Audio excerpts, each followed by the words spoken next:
Apaga la luz y atrévete a escucharnos. A dimensionar. A dimensionar. A dimensionar. Y bueno, sin lugar a dudas, Sam, uno de los casos más de los clásicos, ¿no? De las casas embrujadas, sin lugar a dudas, es la casa de Amityville. Y pues, a ver, cuéntanos, Sam. ¿Qué pasó en la casa de Amityville? Lo que se cuenta sobre la casa maldita de Amityville. La noche del 13 de noviembre de 1974, Ronald DeFeo, un joven de 23 años que residía con sus padres, los asesinó a todos a sangre fría, de madrugada mientras dormían con un gran fusil. Supuestamente siendo manipulado por fuerzas sobrenaturales que hechizaban la casa. Posteriormente, el 18 de diciembre de 1975, la familia conformada por George y Kathy Latz y sus 3 hijos decidió comprar la casa para mudarse a vivir allí. Sin embargo, tan solo 28 días más tarde abandonaron la morada precipitadamente, señalando la presencia de extraños sucesos atribuidos a fuerzas paranormales. Nada nuevo hasta ahí. Todo comenzó con una masacre en una gran casa, situada en el 112 de Ocean Avenue, en el poblado de Amityville, Nueva York. El día 13 de noviembre de 1974, un joven de 23 años llamado Ronald DeFeo Jr., conocido como Ronnie o Butch, asesinó fríamente a toda su familia mientras dormían en sus camas con un fusil de gran calibre, alrededor de las 3:15 de la madrugada. Las víctimas fueron sus padres, Ronald DeFeo, padre de 44 años, Louis DeFeo de 43 y sus 4 hermanos, Dawn de 18, Allison de 13, Mark de 12 y John de 9. Todos yacían boca abajo, con la cabeza reposando sobre sus brazos en forma de cruz. A todos le disparó por la espalda, menos a su madre, Louis, a quien le disparó en la cabeza. Terrible. Tras la matanza, Butch recogió toda su ropa manchada de sangre, la funda del fusil y unas balas del arma e introdujo todo en una funda de almohada, que posteriormente encontró la policía en una alcantarilla llena de hojas secas. Después de aquello, Ronald se fue a un bar de su barrio, The Witches Brew, y le dijo al chico que trabajaba allí, Joe, Jesuit, que alguien había disparado a sus padres. Butch y Joe se dirigieron a la casa y llamaron a la policía diciendo que había ocurrido un tiroteo.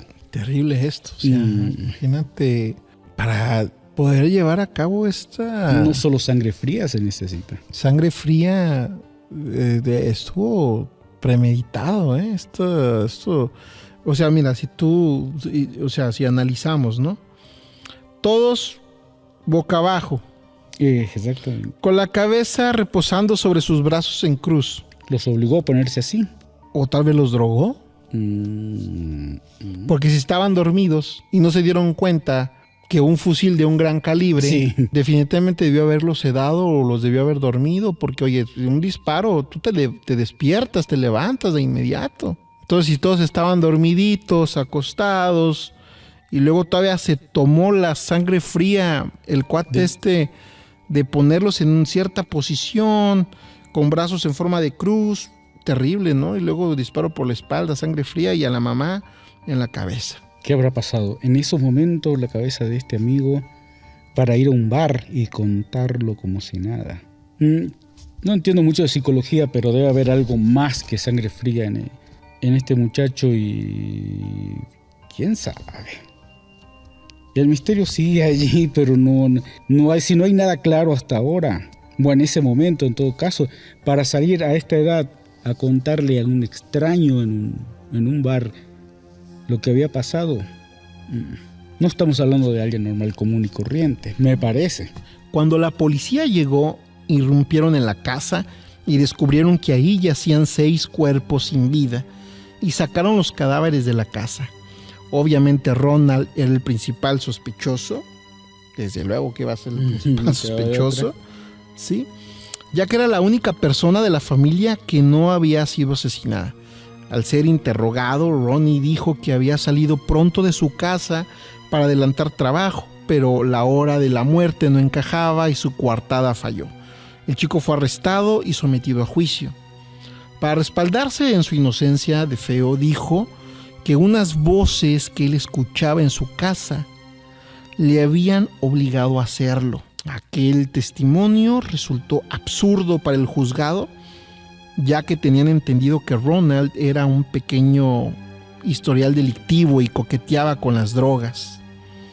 El joven perdió contra la ley, la cual le obligó a cumplir una condena por 6 homicidios de segundo grado, por lo tanto cumpliría cadena perpetua sin libertad condicional. Recientemente se halló otra arma escondida en el embarcadero, por lo que se cree que el asesinato de la familia DeFeo pudo haber sido premeditado por la mafia y que Ronald recibió ayuda para efectuar la matanza, tal y como declaró en una ocasión.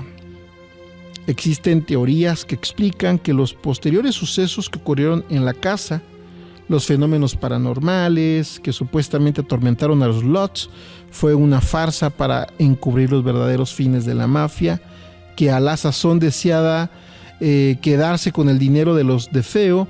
Según algunas referencias, esto podría encajar dado que varios de quienes deseaban esclarecer los sucesos allí ocurridos, es decir, demostrar que todo fue una farsa, murieron uno por uno misteriosamente. Sello de la mafia, ¿por qué no? Pero habrá sido una cuestión de una deuda, que tal vez Ronald se metió en problemas con la mafia y... Si coqueteaba con la droga y los recursos económicos en algún momento se acaban y hay que responder de otra manera.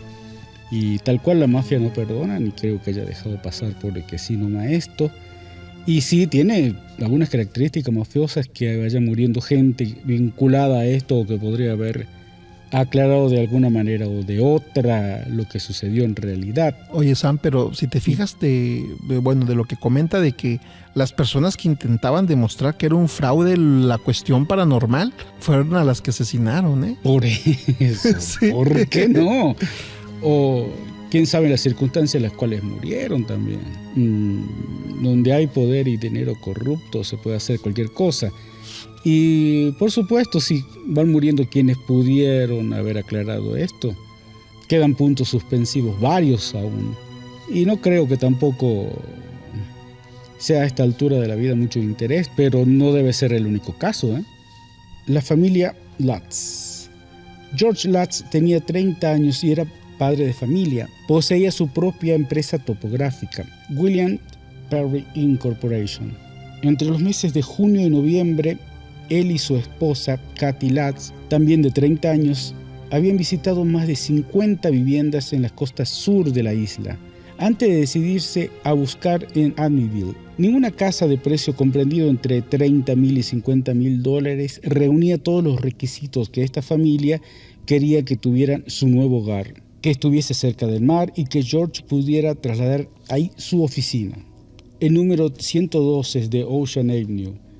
Hay un pequeño rótulo con el nombre adjudicado a la casa, el cual puso su anterior propietario, Hyde Hopes. El dueño de la casa colgó aquel cartel como ironía del destino por las grandes expectativas que tenía sobre su vida al comprar dicha casa. Al mirar la magnífica vista de aquella casa, George advirtió que los postigos de la casa vecina estaban cerrados en todas las direcciones que apuntaban a la casa. Pero cuando apuntaban a las otras, era totalmente distinta. Por algo, ¿no? Por algo. Por algo. Exactamente, o sea, no quiero que me veas, ni te quiero ver.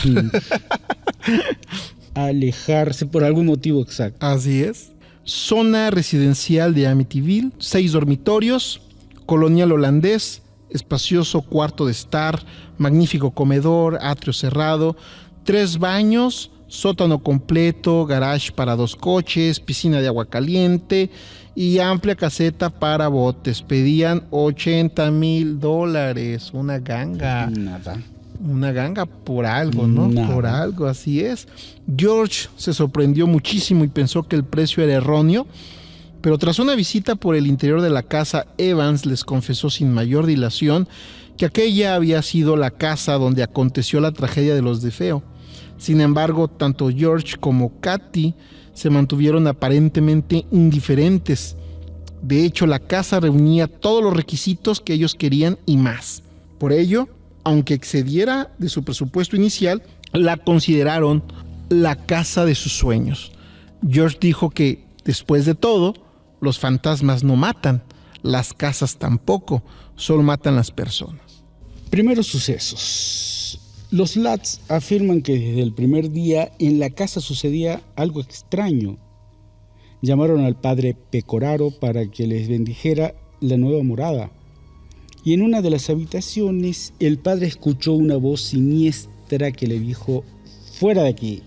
El padre Pecoraro se estremeció, pero continuó bendiciendo la casa y cuando terminó rechazó la propuesta que le había dicho Katy de quedarse a comer y salió lo más rápido posible de allí. Tras la bendición del padre, los Latz estuvieron realizando sus tareas de mudanza, como ordenar cajas, trastos, organizar ropa, mover cosas del lugar y demás tareas.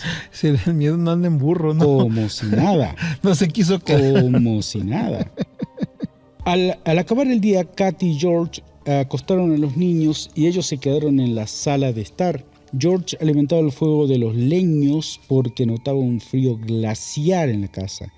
Aunque el termostato estuviese a una temperatura inferior a los 20 grados, a las 11 de la noche George y Katy se fueron a dormir por primera vez en su nuevo hogar. George despertó con un fuerte golpe en la puerta principal y se levantó de un salto. Abrió la puerta y no vio a nadie, pero escuchó a Harry, su perro, ladrando en el jardín. Entonces se fijó en que en la caseta de los botes se escuchaban gemidos sexuales y estaban las puertas abiertas.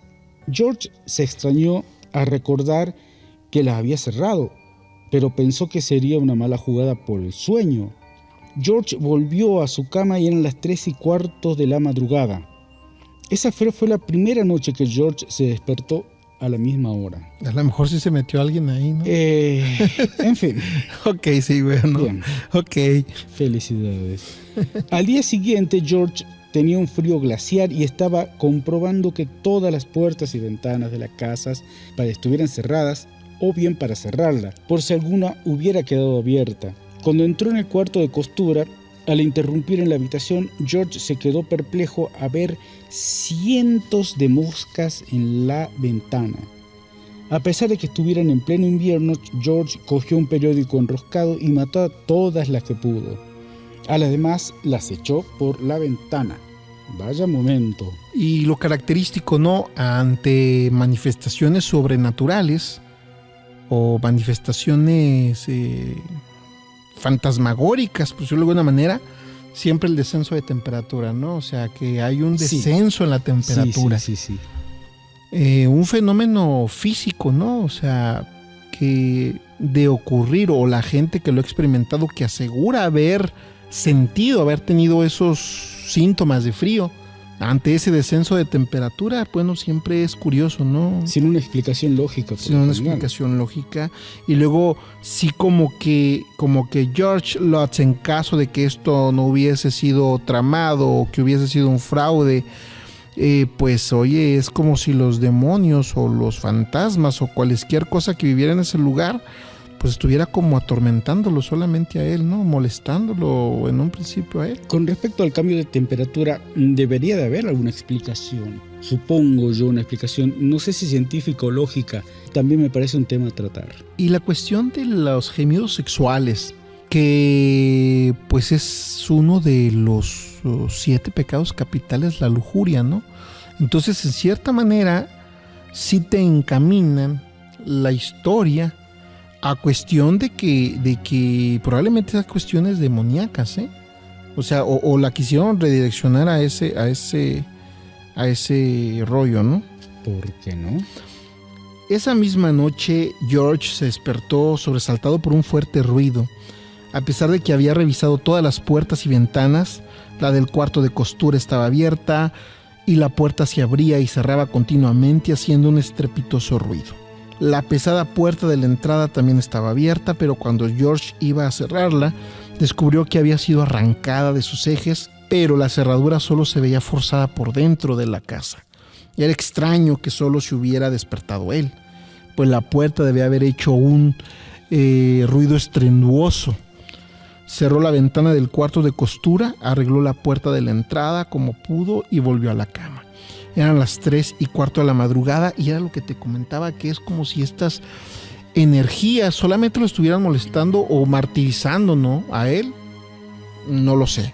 Y luego siempre a la misma hora, ¿no? Que la hora, exactamente. La hora, ¿no? Que las 3 de la mañana, algo había escuchado yo que era la hora de sí. Inversa de la hora de que, bueno, ya no quiero, que habían crucificado a Jesús y que entonces era la hora inversa del demonio y todas esas cosas que se dicen, ¿no? Al día siguiente, George llamó a un cerrajero para que arreglase la puerta de la entrada. El día fue básicamente como siempre, limpiar y organizar las cosas de la mudanza. Aún quedaba mucho por hacer. En 2 ocasiones, en el 112 de Ocean Avenue, apareció una figura espeluznante que más tarde los demonólogos descubrieron como una manifestación demoníaca. Aquel ser se manifestó en la chimenea del cuarto de estar por primera vez. Su rostro se imprimió en fuego sobre la pared de ladrillos del hogar. La segunda aparición fue en el cuarto de los niños. Estos empezaron a gritar a medianoche, diciendo que había un monstruo bajo sus camas. Cuando George salió de su habitación para investigar, efectivamente allí había una enorme figura blanca, con una capucha y un rostro realmente espantoso. Y estaba bajando las escaleras. Ese fue el último rato que los Lutz pasaron en su casa antes de huir de ella. ¿Cómo ves? ¿Quién no haría eso? Y ahora aquí hay una variante, porque era una figura blanca con capucha. Y se había hablado mucho de que lo oscuro y lo negro era de lo demoníaco y ahora algo blanco. Bueno, pues de ser real esta historia y de estas situaciones, pues sí es bastante espeluznante. Jody es, según los demonólogos, un ser demoníaco que se manifestó en forma de cerdo, ya que allí sacrificaban animales. El cerdo parecía estar casi permanentemente en la casa, pues podía comunicarse con Missy seguidamente. Un cerdo. Un cerdo. ¿Qué idioma? Bien. Extraña conducta de la niña. Katy fue al piso de arriba, mientras George estaba echando más leña al fuego. No conseguía quitarse el frío de encima. Katy pasó a ver a sus hijos cuando de pronto vio salir a su pequeña hija Missy del cuarto de costura. La conducta de Missy hizo que Katy se parase a observar a la niña que no le había visto. Missy se dirigió a su habitación, que estaba al lado del cuarto de costura, canturreando. Cuando llegó, se sentó a su cama y la niña, mirando a la ventana, le dijo: ¿No es hermosa la nieve, Jody? Katy le preguntó a su hija que con quién hablaba y ella le respondió que con Jody, y que era un cerdito, amigo suyo, que solo ella podía ver. Katy mandó a la niña a dormir y ella también se fue a acostar, junto con George y los niños. Como de costumbre, George se despertó a las 3:15 de la madrugada y miró por la ventana. Las puertas de la caseta de los botes estaban de nuevo abiertas. Aunque él las había cerrado antes de irse a dormir, bajó a cerrarlas. Cuando volvía, vio a su hija Missy en la ventana y detrás de él había un cerdo enorme. Goodness, man. ¿Qué? O sea, imagínate que tú ves a tu hija en el ático de tu casa o en el cuarto, o sea, del segundo piso, y ves que detrás de ella está un cerdo. Mira que se me puso la piel chinita. Sí, no es chistoso. No, pero qué horror. Qué horror. Qué momentito. Sala de estar. Otro de los incidentes con Judy ocurrió en la sala de estar. Los niños estaban durmiendo.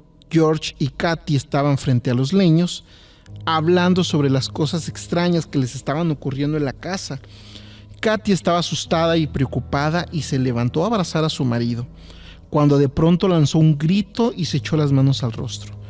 George se dio la vuelta y vio que por la ventana unos ojos rojos les estaban observando. George salió y vio lo que era claramente las pisadas de un cerdo de al menos 100 kilos, o sea, un cerdo de 100 kilos. Muchas carnitas. Déjate de eso, eso era algo... Es que, mira, si esto no fue un fraude, o sea, esto realmente era algo muy perverso, muy demoníaco, o sea, un cerdo. Inexplicable. Ahora, o sea, imagínate, un cerdo de Dios santo, 100 kilos, por lo menos. Lo primero que hay que pensar es la reacción del cerdo, saber que está ahí. Me imagino como padre. Y luego los ojos rojos. Y ojos rojos. Ojos rojos. Missy estaba en su habitación hablando y canturreando cuando se asustó, pero no lo hizo notar porque estaba su hija ahí. Entonces de pronto Katy le preguntó que con quién hablaba y la niña le respondió que con Jody y le contó lo que él le había dicho. Jody le había dicho a Missy que antes vivía un niño en su habitación, pero se puso muy enfermo y murió. También le dijo que Katy no le gustaba y que no quería que se acercase a él y que Missy se quedaría en la casa para siempre y jugaría con el niño que se puso enfermo y murió. Al escuchar esto último, Katy se horrorizó. ¿Cómo no? Imagínate que se le aparece un niño que le está diciendo que se va a quedar con ella ahí para la eternidad. Claro que se horroriza la pobre madre y le preguntó a Missy por dónde se había ido Judy. La niña señaló hacia la ventana y cuando Katy miró, había un cerdo enorme lanzando un gemido horrible. Katy se puso a gritar histérica y George se alarmó y subió. Él también vio al cerdo y entonces cogió una silla del cuarto de la niña y la arrojó por la ventana. Judy empezó a gritar y se fue corriendo por la nieve. La niña hizo un dibujo de aquel ser corriendo en la nieve. La habitación roja era una habitación secreta que descubrió Katy y George un día en el sótano de la casa. Estaban colocando algunos alimentos en la alacena que utilizaban como pequeña despensa cuando uno de los tablones de madera se separó un poco. Movido por la curiosidad, George y Katy empujaron más el tablón de madera hasta que lo derribaron. Quedaron los dos absolutamente perplejos. Detrás de aquella alacena había una habitación muy pequeña de aproximadamente 1.20 por 1.50 metros, completamente pintada de rojo, suelo y techo incluidos. Dentro de aquella pequeña habitación se hallaba una especie de pozo mal sellado que desprendía un olor fétido. George consultó los planos de las casas y ni la habitación ni el pozo aparecían en ellos. Posteriormente George se enteró de que Ronald DeFeo se dedicaba a sacrificar cerdo y otros tipos de animales dentro de la pequeña habitación. Vaya hobby. Asimismo, en un documental de Discovery, reveló que a través del testimonio de uno de los más íntimos amigos de la infancia de la familia DeFeo, que la habitación roja fue pintada por los mismos hijos de Ronald DeFeo padre y Louis DeFeo para utilizarlo como cuarto de juego. Oye, pero el color rojo es un color muy perturbador, ¿no? Creo que sí, en cualquiera de sus variantes. Sí, en los consultorios médicos y dentales no usan el color rojo para nada porque genera mucho estrés y mucha ansiedad en los pacientes. Ok, sí, tienen mucha razón. Hay ciertos colores que no se pueden usar. Sí, no lo había pensado, me acabo de dar cuenta. La habitación. Durante su estancia en la casa, Katy tuvo varios incidentes por lo que quedó psicológicamente marcada. Uno de aquellos fueron los fenómenos de levitación. Durante 3 noches no consecutivas, George se despertó y vio a su mujer flotando en unos 2 palmos por encima de la cama. El primer día, al flotar, su rostro había cambiado y parecía una mujer de 80 años. Las arrugas habían marcado su rostro y su pelo estaba completamente blanco. Al despertar, Katy fue corriendo al baño y al mirarse en el espejo y se despertó. Ella y su marido estaban horrorizados. Por su parte, las arrugas se fueron yendo y al día siguiente no quedaba rastro alguno de ese extraño suceso. Su piel volvía a ser tersa y su pelo dorado. El segundo día de levitación, Katy quedó marcada por una especie de quemaduras que iban desde debajo de su pecho hasta el pubis. Dichas marcas eran de un color extremadamente rojo y al tocarlas ardían. Era como si hubiera fuego. Ni Katy ni George quisieron llamar al médico por la situación extraña que había producido los daños en la joven. Fenómenos de levitación, ¿no? Qué extraño las consecuencias. ¿Cómo explicar que al elevarse y al regresar a su estado normal común tenga estas consecuencias trágicas y extrañas en una mujer joven y que después pasen y suceda como si nada? ¿A dónde va? No creo que quede en esta dimensión no solamente, o llegó a tocar algo en los pocos palmos que se levantó. Durante varias noches de su estancia en la casa, Katy tuvo sueños extraños. Soñaba que toda su familia era asesinada con un rifle por la noche, o sea, lo mismo de Ronald, o que una mujer mantenía relaciones sexuales con un amante, en la misma cama en la que Katy estaba durmiendo. Más tarde, Katy descubrió que la mujer con la que soñaba era la difunta Louise DeFeo y que efectivamente había tenido un amante secreto. Sus sueños se repitieron una y otra vez hasta que abandonaron la casa. O sea que sí tenía su historia la familia DeFeo. Sí, o sea, sí tenían sus demonios. De las mejores familias de la ciudad. Así es. Katy solía pasar bastante tiempo en la cocina, ya fuera cocinando, como limpiando o simplemente pasando el rato o leyendo. Durante sus largas estancias en la cocina, Katy habría sentido 2 contactos sobrenaturales distintos. Una vez se encontraba tomando un café cuando empezó a oler a perfume barato y dulzón. Entonces sintió como algo se apoyaba cuidadosamente sobre uno de sus hombros y luego le cogía suavemente por la cintura. Katy pensó en un contacto tranquilizador, pero aún así se asustó porque ahí no había nadie.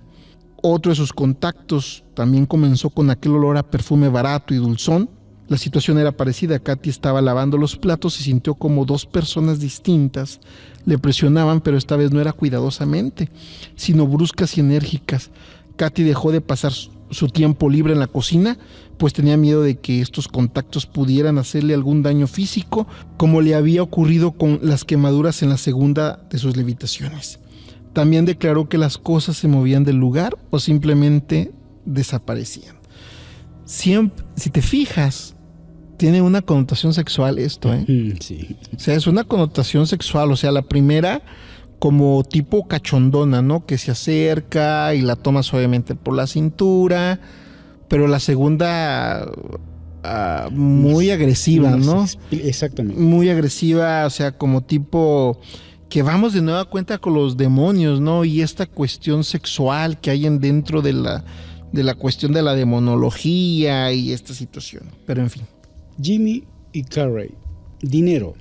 Jimmy era el hermano mayor de Katy y de Carey. Era su prometida y posteriormente su esposa.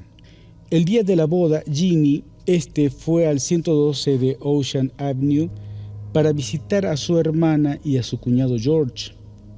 Jimmy traía consigo un sobre que portaba $1,500 para su viaje de luna de miel con Carey. Pidió a George que le guardara el sobrecito hasta el día que se fueran de viaje y lo dejó encima de la mesa de la cocina. Fueron a sentarse a la sala de estar y cuando volvieron a la cocina el sobrecito no estaba. Lo buscaron por todas partes, le preguntaron a los niños, miraron debajo de las alfombras, pero el sobre nunca apareció. Tampoco después del viaje de luna de miel. Aparición. Tras su luna de miel, Jimmy y Carey se quedaron una noche en la casa de los Latz. Ellos durmieron en la cama de Missy y la pequeña en una litera plegable en la otra habitación. Mientras todos dormían plácidamente, Carey se despertó con un gran grito. George y Katy fueron corriendo hacia la habitación de Carey y Jimmy estaban durmiendo. Y ahí encontraron a Jimmy abrazando a su mujer, que estaba realmente horrorizada. Carey dijo que se había despertado porque un niño que estaba sentado en la silla de enfrente le había estado tocando los pies y le dijo que le ayudara porque estaba muy enfermo. Jimmy intentó tranquilizar a su esposa diciéndole que habría sido una pesadilla, pero George tocó la silla donde supuestamente había estado sentado aquel niño y aún estaba el sitio caliente. Carrie estaba tan segura de que había visto que nunca más quiso volver a acercarse al 112 de Ocean Avenue. O sea, imagínate ver a un niño. Me imagino que su aspecto bastante fantasmagórico, sí, bastante perturbador. Muy y recurrido a eso. Exactamente, así es. George estaba bastante desconcertado con todo lo que estaba sucediendo en su casa. Y por eso se puso en contacto con un amigo suyo que conocía a Francine, una chica con poderes sobrenaturales, una medium.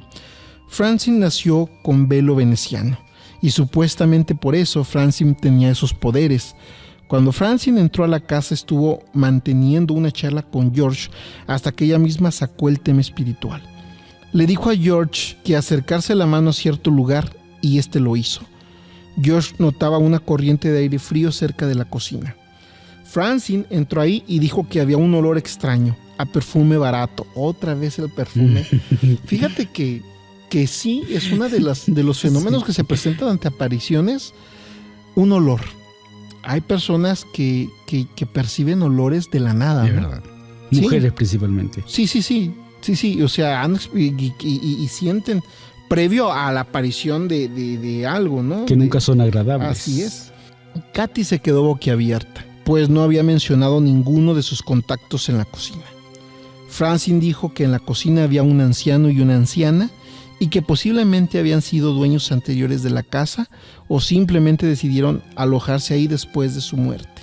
Francine se dirigió al sótano y dijo que seguramente eso hubiera sido un lugar de entierro, porque notaba que había gente enterrada bajo el suelo y que seguramente alguien hubiera sido asesinado. Después sugirió salir del sótano, no le gustaba nada de ese lugar. Subió al primer piso y al acercarse al cuarto de costura y al de Missy no quiso entrar. Dijo que ese lugar estaba lleno de energía negativa y que no quería entrar. En el cuarto de jugar de los niños dijo exactamente lo mismo y notaba las corrientes de aire frío. Después de ese breve recorrido por la casa, Francine quiso irse. En la puerta de entrada le dijo al amigo de George, Eric, que no quería volver a entrar a esa casa nunca. Había malas energías. O sea, percibió la maldad. Y cuando dice de la gente enterrada, yo ya había escuchado eso, sobre Amityville, que era un cementerio indio, que supuestamente esa casa estaba construida sobre un cementerio indio. Okay. Había escuchado yo eso, no sé qué tan cierto sea, pero es bien sabido que donde hay un cementerio indio son lugares malditos. Y la gente que los habitan es gente que sufre de cuestiones paranormales. Hay una película que hace referencia a eso. No me acuerdo el nombre exactamente. Poltergeist. Así es, amigos. A los amigos que nos están escuchando, si ustedes conocen más historias de cuestiones de edificaciones sobre cementerios indios, que nos cuenten, ¿no? Sus relatos, lo que sea. Y bueno, digo, la cuestión de la casa de Amityville realmente es muy vasta. No nos alcanza a la hora del programa para poderlo desglosar, pero prometemos a todos nuestros radioescuchas hacer una segunda parte de Casas Embrujadas y prometemos también agregar Casas de México, porque luego nos dicen, no, pero hablen también de Casas Embrujadas en México. En México hay muchas casas embrujadas también. Hay muchísimas casas embrujadas. Tengo algunos mensajes aquí sobre historias, sobre relatos. No nos dé el tiempo por cuestiones normales, físicas, de que ya se nos agotó el tiempo. Quiero mandar un saludo a Ámbar Martínez, a Oscar Manuel Girón, a Linet Báez, que nos cuenta dos historias muy interesantes que en una próxima emisión las vamos a contar. Y también, igual manera, enviarle un saludo a todas las personas que nos siguen a través de la página de Enigmas y Misterios, que también nos mandan sus historias. Y prometemos en una próxima emisión hablar sobre estas historias que nos están enviando. Quiero mandar un saludo especial a José Psíquico, que nos manda de El Salvador, de San Salvador, El Salvador. Hombre. Nos manda saludos, nos manda su historia. Saludo. A Gerson Palacios Pantaleón, que también nos envía saludos, nos manda su historia. También un saludo muy, muy fuerte. Él nos escribe desde Guatemala. Saludos. Otro abrazo grande. Un abrazo grande a Guatemala. Y también aquí dentro de la República Mexicana, de las personas que nos mandan sus historias, pues también saludar, ¿no?, a la gente que nos cuenta. Un momentito aquí porque ya se me movió todo, pero sí quiero mandarle un saludo hasta Puebla, a Artemisa Laxcano, que nos manda también una historia, pero ella nos envía una historia sobre ovnis. Y bueno, pues llegamos al final de esta primera emisión de Casas Embrujadas. Muchas gracias, Sam. Muchísimas gracias a usted. Los invitamos a que se suscriban a nuestro canal, que compartan este podcast que está disponible para todos ustedes a través de Spotify, iVoox, también próximamente en nuestro canal de YouTube. Síganos Enigmas y Misterios y www.enigma900.blogspot.com. Yo soy Rafael Oseguera. Muchas gracias y nos estamos escuchando en otra emisión más de Adimensional. Estás escuchando Adimensional, que transmite desde Sonora, México, para todo el mundo. Puedes enviarnos tus videos, fotografías, relatos, comentarios o sugerencias a nuestra dirección de correo electrónico.